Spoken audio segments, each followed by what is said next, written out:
Hey there friends, in today's video we are going to be resetting this JBL Charge speaker. This is the first charge and it's actually pretty easy to do. Let's get into it.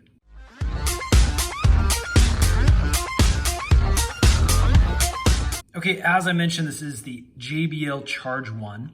And this is a good reset to do if for some reason you've been having problems pairing, those kind of things. And maybe you just need to do a hard reset on the speaker. So I'm going to turn the speaker on and we're just going to click the power button once. As you can see, the little battery indicator lights click on, and then we're into that Bluetooth kind of pairing mode where it flashes blue and red. So in order to perform the hard reset, what I'm going to do is I'm going to hold the volume down button and the power button.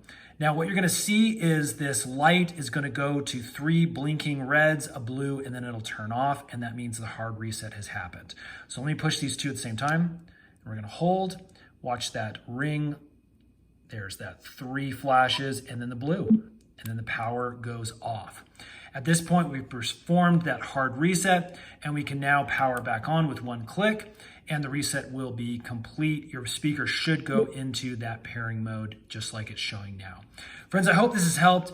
If it has, you guys please hit that thumbs up button. Let us know we're making helpful videos for you, and stay tuned because we're making a bunch more tech, including JBL speaker video tutorials, and those are coming out really soon. Thanks so much for watching.